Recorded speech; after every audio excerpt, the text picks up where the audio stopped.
Hey there, I got a Axis A20 from the year 2020.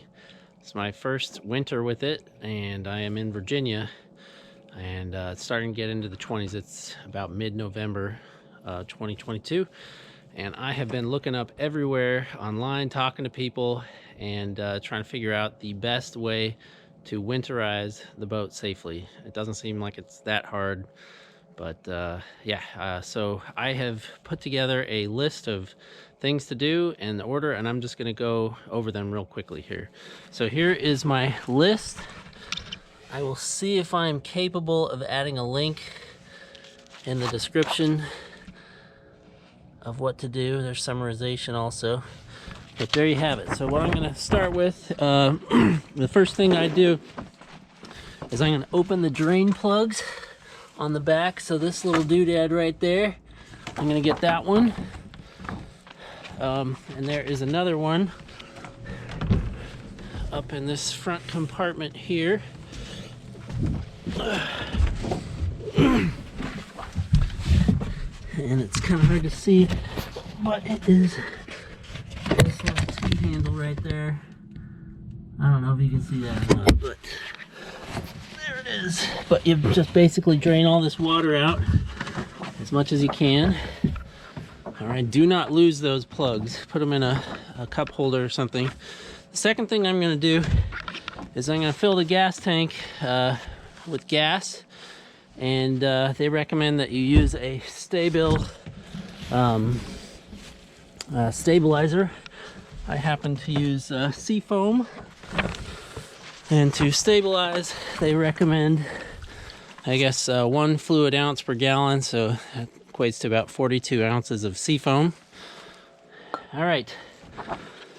The next thing I did was an oil change. I've heard debate about whether or not you want to do it before or after the season, but the major consensus on the internet seemed to be that you should probably try to do the oil change before the end of the season. So I did it when it was 40 degrees out, and I had to run my boat for about 10 minutes to get it up to around 160 degrees.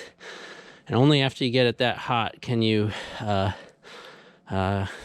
the oil is viscous enough, or it's got the right viscosity to come out of this tube here. So to remove, this is my oil drainage tube.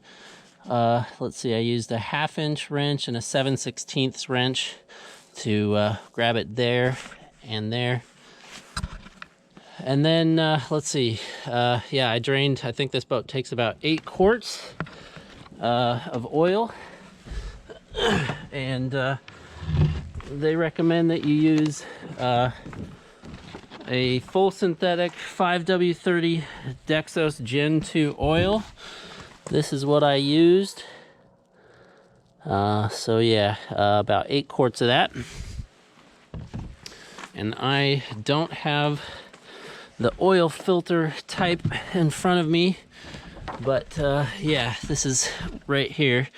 I replaced that. I think I bought it on Amazon. Maybe I can include a link in the description where I got it from. Okay, so after I do that, I winterize the ballast system is probably the best way, or the best order to do it in. So before you do this, you want to make sure that your ballasts are as empty as possible. The next thing I did is I filled the bucket with some antifreeze. Now I use this electric utility pump here. I just got it at Home Depot a while ago. I use it for tons of household applications. But what you can do is the boat has several little ports. 1 second. And what you do is you can come and just connect the hose to these little ports. Let me get my flashlight. 1 second.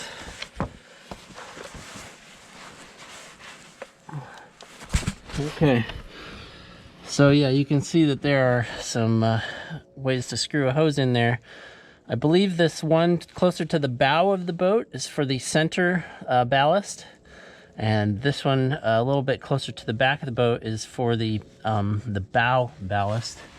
And of course there's a port and a starboard intake for the ballast also. So what you'll do, well in my case, you can just screw the hose in.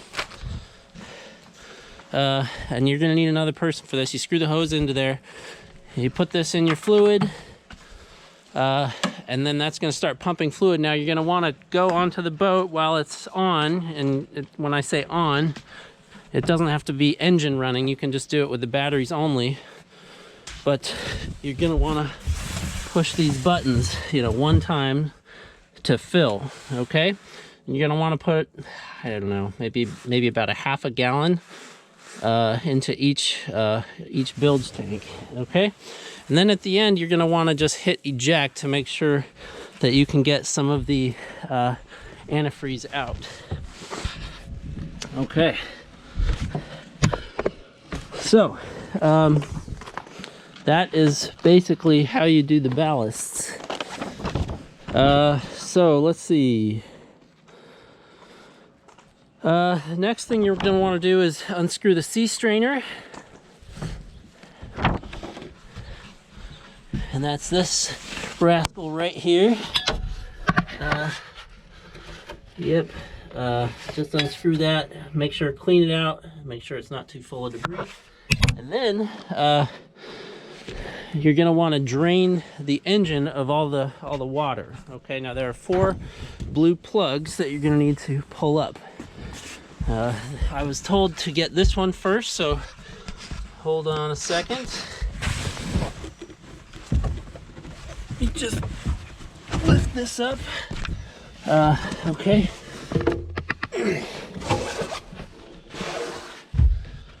The first one can be found right down here. See this little rascal? This little guy here. Just unscrew it.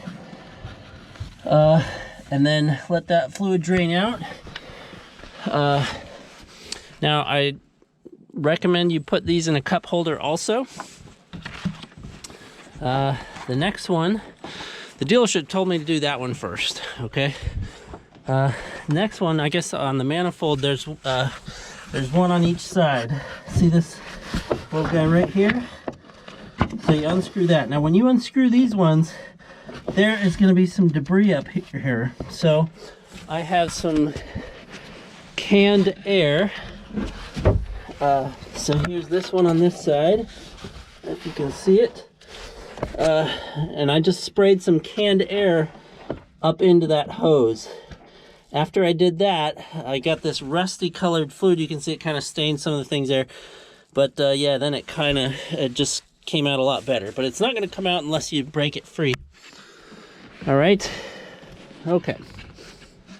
And then there's one more blue plug here. Let me put it down and show you.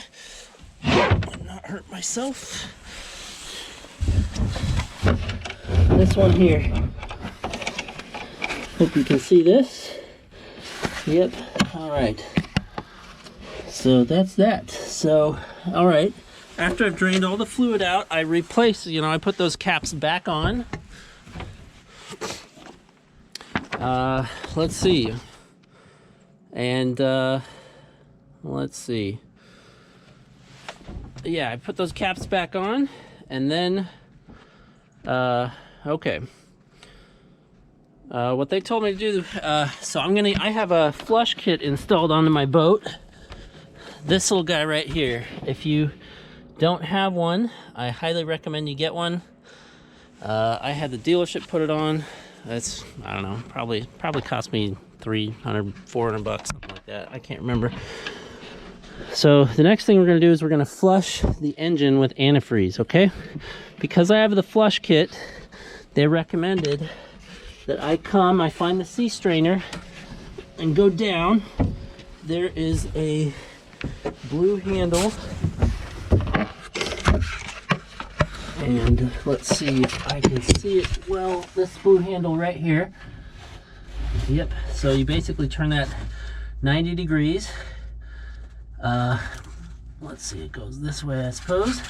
Yeah, 90 degrees, so that it's facing the back of the boat there.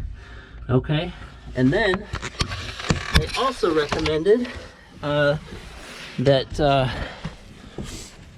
there's a little tube or a little hose coming off where the propeller comes in to the boat. The prop shaft, okay? See, here's the prop shaft. This right here, right there. And there's this little hose here that I have the light on. They recommended I clamp this hose while I'm flushing. So I did. I just used some vice grips to clamp that and not damage it. Be careful not to damage. Okay.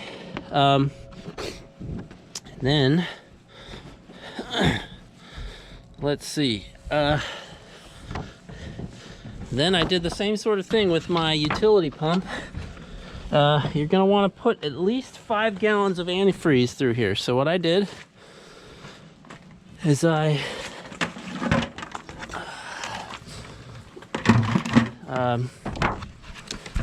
plugged that in here. Excuse me. Yep, plug that in there. I turned on the utility pump and then I turned on the engine, okay?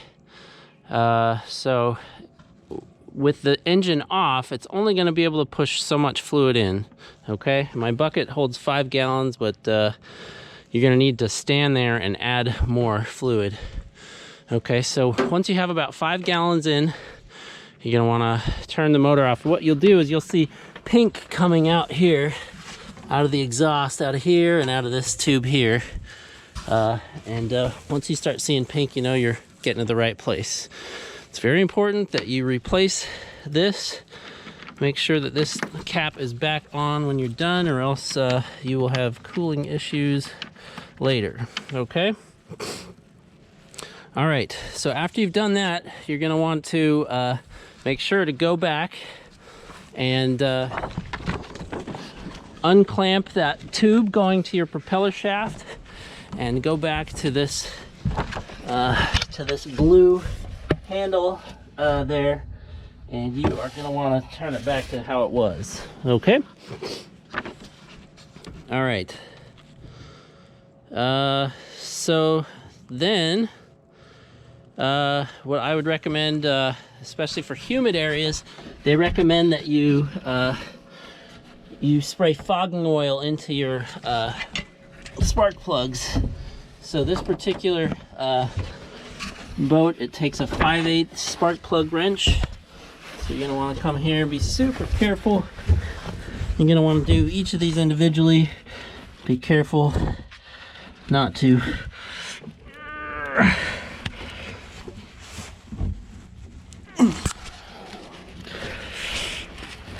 okay, there we go. Nice snap. Come in there, spray some fogging oil in, and be extra careful not to cross thread your spark plugs as you put them back in, because that can really damage and make real big headaches for you. I also use some dielectric grease just on the inside of the boot there. And then you feel it snap as you put it back in. Okay. All right, next thing, get all the water out of this boat. Drain as much as you can. And the other thing, you are gonna want to take your batteries out. I have taken my batteries out. I have put them on a trickle charger. And just a heads up, I guess you don't want your trickle charger or your batteries just resting on concrete. I think that's bad for them. And then that's about it. So the next thing I'm gonna do, I'm gonna go get this rascal shrink wrapped. Okay? That's about it. So that's my video. Come spring, I'm gonna change the impeller, do a bunch of other little things. So that's all I got. Thanks.